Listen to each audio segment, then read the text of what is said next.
more on the Obamacare discussion on Informed TV. That's where the money goes, but it's back to benefits. What good is all of that care doing? You know, I mean, should we get all that care? Do we want all that care? And like you, most people don't, but the bill wanted to have, quote, the death panel, you know, go back to good old Sarah days and all of that. Black you know, capsule. Yeah, you know, where they said, oh, you're going to have these death panels that tell somebody they're going to die, you know. I mean, the whole thing that started that was they wanted to make it in the law so that Steve could spend a half an hour talking to somebody about end-of-life care, so they really understand and talk to them, and he gets paid for it. Right now, I mean, he doesn't have time to do that in his 10-minute office visit. So again, and doing what I do, because again, we deal with a lot of seniors. You know, the average age of that part of our plan are 88 years old, and we got people 105, you know, and I see the bills, you know, and it's thousands. And the doctors in the hospital, the surgeon that does that last surgery, he gets paid. And a lot of that goes into the, you know, what used to call living wills, advance directives. You know, a lot of discussions that I see when I see an advance directive comes in, try it for a while and then you can stop it if it doesn't work. That takes a bit of discussion, and you know that that's what you want, and you know, how do you understand that? And you know, my physicals are an hour long. Most others are just half an hour, so I do that anyway. Go through living wills and advance directives with people, and they drop them off, and we don't just sign them in. We go through them one by one and make sure that that's what they really want. I had one person who had an advance directive. They told me what they wanted in advance. They went to their attorney, got their advance directive, and the advance directive said it diametrically the opposite of what the person had told me they wanted.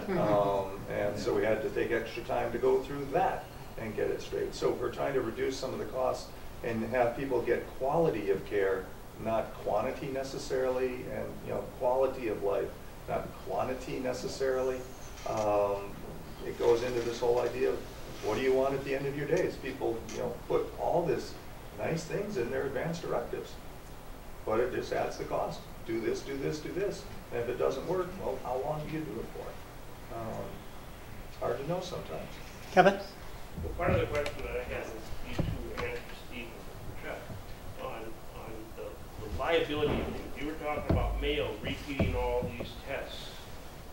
Are they doing it to get their money and their share of the pot, or are they doing it to protect themselves from lawsuits?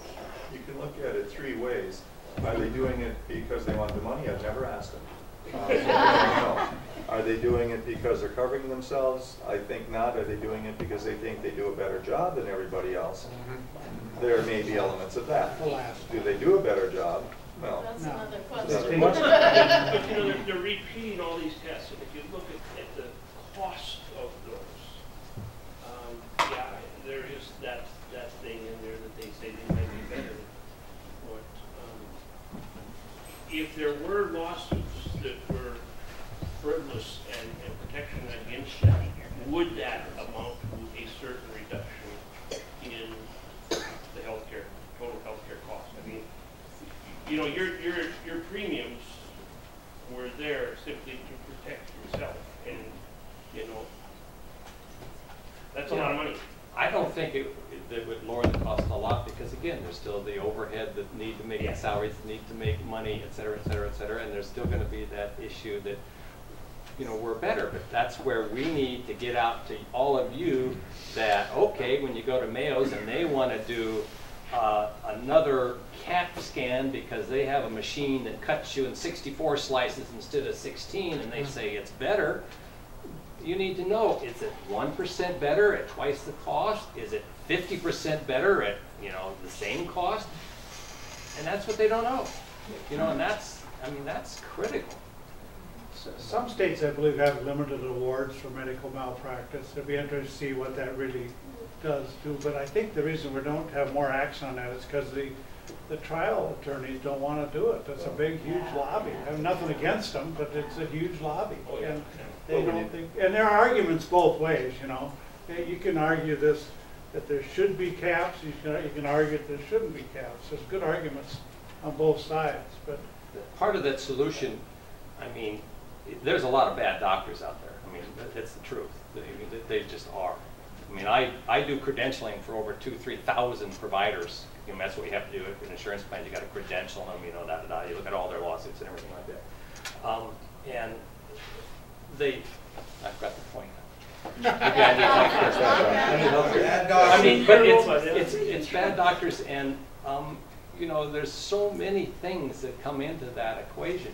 People get injured, and I'm not about to say they shouldn't get some sort of reward, recompense, but I mean, the money never makes it. So we don't want to do away, I don't want to do away with pressure on the doctors, but what we ought to do as a public policy is put more teeth in the medical boards and the people that credential doctors. And because it's, you know, a license to practice medicine in the state of Minnesota just means you meet a minimum standard. It doesn't mean a damn thing about whether you know what you're talking about. And there needs to be more work on credentialing doctors and medical boards and dealing with the bad apples. Now again, that creates a problem where, okay, we get rid of a few doctors. I mean, I get into politics. A small town in one of my 13 counties, wow, they finally got a 75-year-old retired family physician from Boston to come out and practice for them. And they're all excited they got a doctor. You know, the guy's blind and can't see. I mean, he's blind and can't hear, but they got a doctor. So should we credential him? You try not to.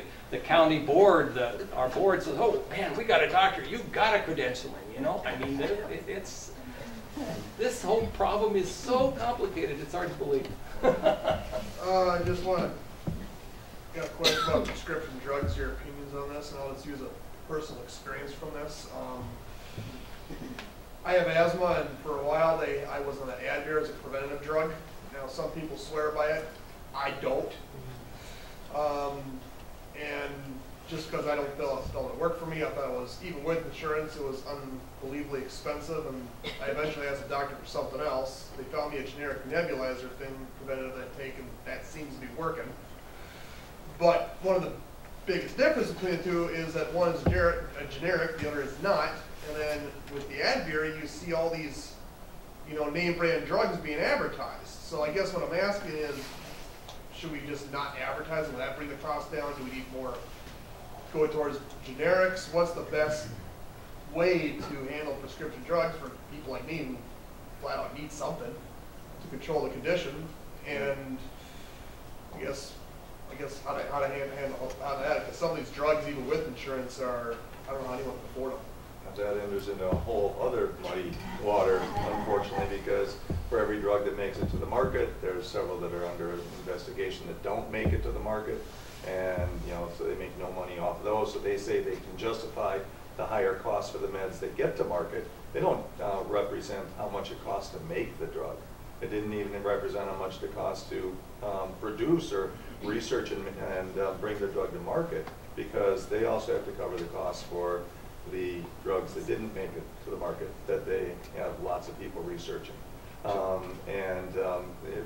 you say you don't, you know, advertise Fords or Chryslers because cars cost too much nowadays. If you look how much cars have gone up, they've gone up a lot in price. And so you know, again, is this a free market, you know, economy, not a free market economy? It's hard to know. The thing is, seeing a practitioner that has an idea of what else is out there, and using the most advertised thing may not be the right thing to use. And it's possible to find less expensive alternatives that might be better. Some of it comes into patent law. You know, all the steroid inhalers are all still brand name. There's no generics. They've been around for years. There's one that was coming close to be, should be going generic. They don't make it anymore. Nobody makes it. And so there are issues along that line. But we don't want to talk about specific things, but when we go to those types of things, you know, you try and use the generics whenever possible. One of the things we did as a clinic, we got rid of all samples, because samples drive up costs. You can give samples, there's a good point of samples. If people can't afford their medicine, you can just give them a bunch of samples, and you think you're helping them a lot. And in a way you are, but when the samples run out, then you're stuck. So if you don't give a bunch of samples out, and when you do the samples, they're the expensive drugs. You don't sample the generics, because we don't have generic samples. But you know, he kind of touched on the issue of should the provider be the one selling the service, or in this case, the medication? And it's a problem because, I mean, there's not a back surgeon that does a spinal fusion that doesn't believe he's doing the right thing. Okay, I mean, seriously, they spent their lives learning how to do these complicated surgeries, and they're true believers. They believe they're doing the right thing. But you need somebody outside of them, outside of their guild, and it's a guild as far as I'm concerned, to analyze the data. I was on a panel, we were trying to come up, I'm involved with Minnesota Community Measurements, which is an attempt to gather data and make public reporting on clinics and hospitals. And so they wanted to develop a measure to try to measure spinal fusions, lumbar, lower back spinal fusions, which I'm not a fan of. And so I volunteered for this committee, and I go to the city of St. Cloud 2 or 3 times, and on this committee were 3 spinal surgeons, the operator of 2 or 3 big pain clinics. You know, I mean, I was the only one there who wasn't in the guild. Consequently, the measure is meaningless. You know, they're just going to ask people, well, do you feel better a month after your surgery? And then that's going to be the measure of whether they're doing a good job. You know, I mean, another thing, I talk too much. About the drug business. A couple ways to get some insight into the drug problem. Sleeping pills. Huge, millions of dollars spent every year on sleeping pills. The best evidence available today says that if you take Lonesta, you know, Ambien, you'll get to sleep 10 minutes sooner and sleep 20 minutes longer. Is that worth billions of dollars? I mean, people get peace of mind from that. They like the security of having this crutch to fall on. It's reassuring. They get something for it, but it really doesn't help them sleep that much. Antidepressive medications, billions of dollars spent on antidepressive medications. And they may help people with severe depression. But when those Prozac first came out and all of those early drugs, the drug companies paid for all of the research, okay? And they suppressed all of the negative findings and only published the positive findings. That's why Steve and I, and I'm not picking on Steve, but all of us had practiced in the, you know, the 80s and 70s. You know, we thought, wow, we finally have an answer to all these unhappy women coming in, okay? But they don't work. Diamonds work better. Yeah. And so one more example that's insightful is that the number of drugs that seniors take, you know, on Medicare particularly, I mean, there's many people out there on 15, 18 drugs. There was a big study done in nursing homes in Israel, where I guess they can do these kind of things. They basically took people in nursing homes and stopped every drug they were on unless it was critical. Like if they were diabetic and they were on insulin, they didn't stop the insulin. But they stopped, you know, all of their things for their dizziness and for their this and their that. And then they added back each medication as symptoms developed. And the result was that they got rid of like 10 drugs for every member. Because these drugs just you keep taking them, you know, and you see 4 doctors and this and the other. And you want them to interact with each other too sometimes. Yep, so we need research to, you know. Okay, you were up. Oh, the health exchanges. Can you talk about them a little bit? And if Minnesota passes some kind of law about the type of health exchange we should have, and what kind of provisions what should it look like? I don't understand the health exchange. Few people do. Yeah, I know a little about it. Yeah, go ahead. First of all, every plan in the exchange has to have the same minimum benefit set. So every plan will be the same. That's one of the things that small businesses are concerned about. If you have to put mental health and OB care, for instance, in the benefit set, they got to pay for it. So a lot of small businesses might opt out. That's one thing, but they'll all have the same benefits. And they're going to be characterized by metals. I mean, they're bronze, silver, platinum, or something like that. And the difference between each tier is the plan, the benefit design. The difference is, well, on this one your copay will be more, on this one your co-insurance will be higher. On this one, you can't get that one unless you're certified eligible by the county for Medicaid. You know, so that's how you get in. And the state's likely going to go ahead with it. They just signed, I think it was a $49 million contract to get somebody to develop the software. So you can go online, like shopping at Amazon, and look at this, and you put in some basic information, and they have to determine eligibility. And one problem, you know, I have never read one of my own insurance policies in my life. I don't know if you guys, but it's damn hard to understand. You wouldn't know what you're reading anyway. And so part of this exchange thing is to have coaches. They've got another word for it, but there's supposed to be an office and organization which will help people pick which plan is best for them. And because people won't be able to decide. I mean, they made it sound like you just go shop and here's this plan. So we'll see. But very liberal benefits. The choice they have in the state is either have a state-run one or have the federal government do it for them. And Minnesota's probably going to have our state, and I agree with that. I think they should have a little control over it. These other states aren't going to participate. The federal government will come in and set them up anyhow. It's an important part of this plan. Yeah. And there's 3 levels of getting into it. They have an initial evaluation of how are they going about to do it, and now this larger grant has come through the, you know, we all say this law is coming in effect in the future. It's going on right now. They're trying to look at these exchanges and how to put them together. But you won't be able to buy insurance until 2014. Go ahead. There's 2 parts. You know, what's to stop people from going from one doctor to another to get drugs? When Dr. McKenzie doesn't know what Steve is prescribed, to go to the drugstore, they pass it out, and they get on 10, 15 different drugs, but you don't know that, and what that he said. What's to stop all that? With the people, the members, we call it the patients, the Medicare people we deal with, we see their claims. We have scrubbers that read through the claims, and so we find out. We put people in what's called a restricted recipient program, which means they can only go to one pharmacist, one family doctor, one ER. And so we catch them, but it's kind of after the fact. It's after the fact. I mean, in my own family, my dad had passed away, but my mother kept using his pills for years afterwards. And it kept under his prescription. And he'd been dead for years. What's to stop that from happening? Part of it, too, I mean, 49 of the 50 states have signed on to this plan to require the reporting to a state entity. Every time a pharmacist dispenses hydrocodone, oxycodone, or something like that, he has to report it to this place. So somebody at the state, there's computers looking at this too. So we're finding them, but it's not the answer because the pharmacist has 24 hours to report it, and so the person comes in, and pays cash, then there's no claim. There's a lot. These people are very, very innovative in how to get around it. We took my mother from Morse to St. Cloud with a bucket full of pills, which she didn't need but one of them for her asthma. That's the only one she really needs. But she was on all this other stuff. I'm not picking on Steve again, but you got that 10-minute visit, and again, he knows I'm not pulling his chain.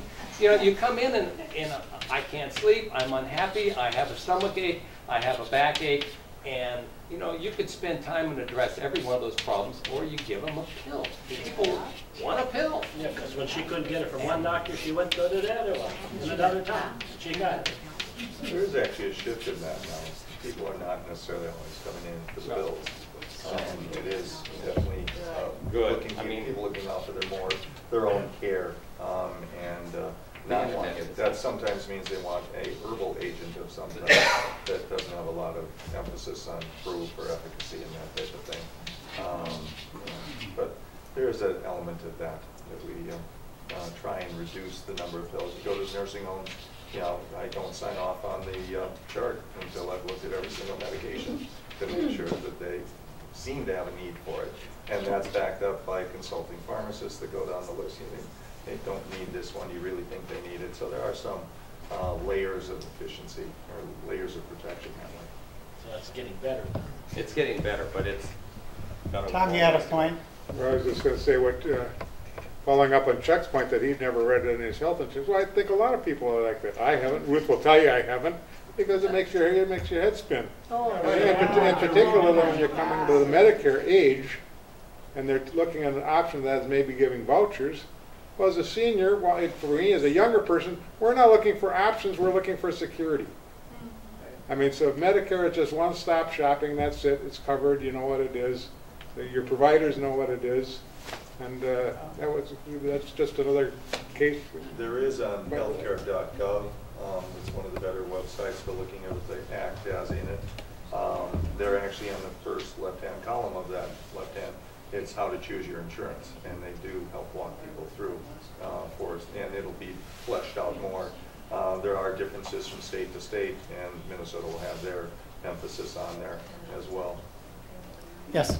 Yes, I know where Newsweek and some of these other magazines came out, and we do have good care, I think, in the States, as you're saying, but we're dropping with all the countries. We're down to 20 or something, 20 countries.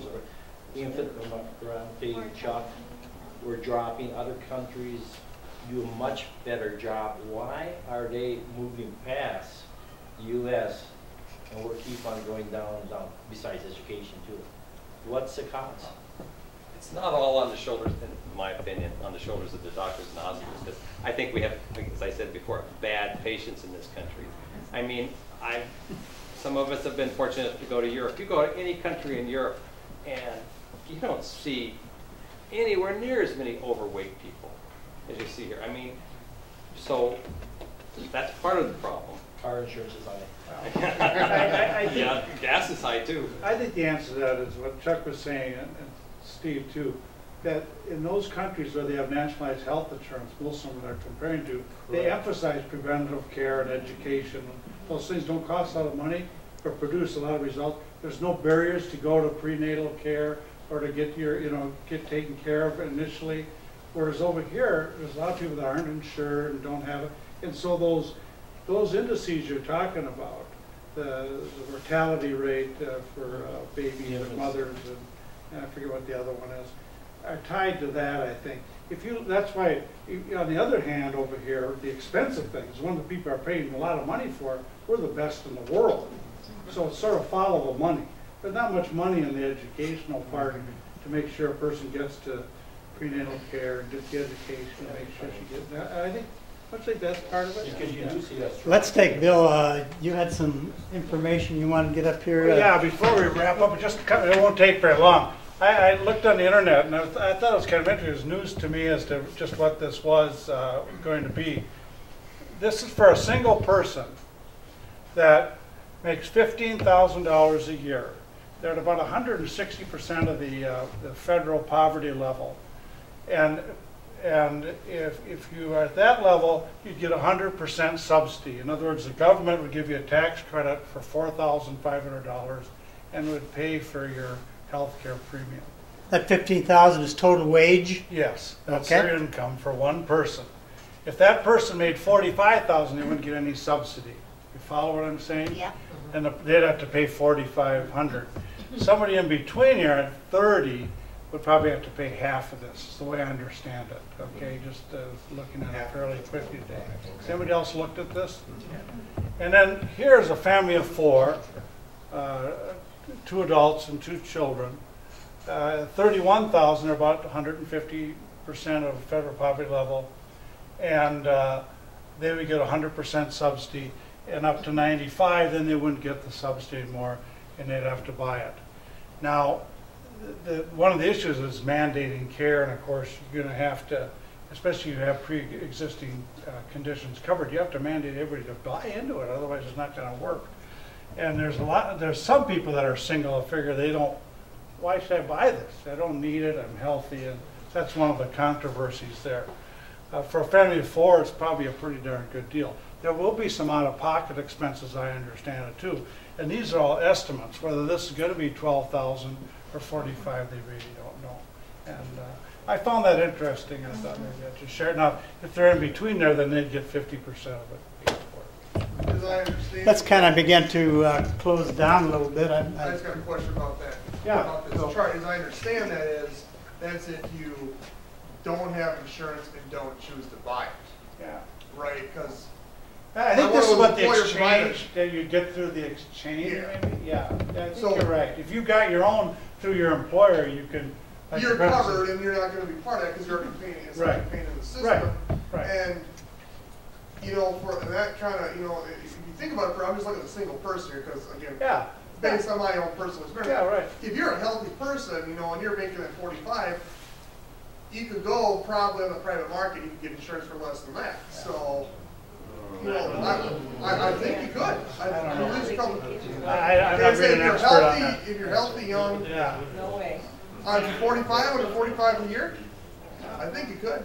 You could a few years ago. But have they set the benefits now for this thing, Chuck, or not? Well, yeah, they're defined as. Have they defined them now? Yeah, they're Oh, they have. defined as they ranked. They had somebody look at small business plans that were available in the state, and you had to pick. It was, I think, the second most prevalent plan that was used, and their benefit set. That's the benefit set. Oh, okay. And plus, there's some things in the law that says they have to cover obstetrics and mental health. So it doesn't cover everything, though, right? I mean, obviously. Everything that's in that, and they're Yeah, pretty what's in the liberal, you know, benefit. pretty liberal benefit sets. I think we'd be to kind of pull this to a close. We've had these, this is the lowest rate you've ever paid for medical. Well, When certainly I the talked to him, I said honestest. the DFL has no money. How big a check did Cal have to But write I tell you out what to I'd like to have you do, just, we've got about 5 minutes or so. When you think of the Affordable Health Care Act, could you give us your honest opinion of how you feel about that, realizing at this time it probably is not going to disappear. It may be modified, but it may not disappear. So how do you as an individual feel about it? Because when you get down to this group, every one of us has a direct opinion of what we think about on that. Some of us are going to make our vote based on that. I'm on same-sex marriage myself, but you know, that's all I'm doing. But otherwise, how do you feel about that? Let's start on this end, Chuck. Could you give us a nice little point? How do you feel about affordable health care? Act. Yes. I'm in favor of it. I mean, it's a start. It's got a lot of flaws. It's got a lot of good things, but it has to do more about getting the cost down. And the history of health reform, I mean, you can go all the way back, I think, to Truman or somebody, and all of the repeated efforts that have come and failed to get national or some kind of universal health care, or whatever you want to call it. And it's a start. It's far from perfect. It's going to change. As it is now, it's going to cost money. How much, nobody really knows, but it's going to cost. And we're going to pay for it. But we're paying through the nose now. I mean, like Bill said, 18% of GDP that's only going up, and we've just got, I mean, got to do something. If you don't believe anything, believe we've got to change healthcare, because if we got it. Thanks, Chuck. Bill? Yeah, I don't disagree with Chuck said pretty much the way I feel too. I really think it was important we got something in place. It's not what the president and the legislators really wanted, to be honest with you, but it's like they say, if a committee put a horse together, it ended up being a camel, you know, and that's kind of what we got. But I firmly believe it's not going to be repealed. Even if Romney gets in, it's not going to be repealed or be tweaked or whatever. And that's the good part of it. You know, we got something to work within the framework. But I think it's going to be really expensive. But we're going to realize that, and we're going to change it. You know, I mean, it's going to have to change. And it's a start, like Chuck said, and we'll figure it out. We're a great nation. We'll figure this thing out. So. Steve? I think overall it looks like it's going to be a very good process to go through. Again, I try and emphasize prevention more than anything else. Prenatal care is prevention. You're preventing bad outcomes as best as you possibly can if that's covered, and hopefully that can be shown to be beneficial. You don't want a lot of things that are going to be out there that are not shown to be good. How do we decide what's good and what's bad? And how do we keep the costs down for the things that we do decide to include? That's the important part. There are parts of it that do look at innovations to reduce costs. Is it going to focus on that a lot, or is it just going to add more benefits? And you know, the balloon that they're talking, hard to know. But the more they have emphasis on prevention, the better. And there's a lot of that in the law. I want to thank Ken Howe for helping to get the panel together. Ken, appreciate that very much. Marilyn Siskram helping out too. So appreciate that. want to give a thanks to these professionals who came out, spent their time with us, gave us their opinion, sometimes right, sometimes wrong. Thank you.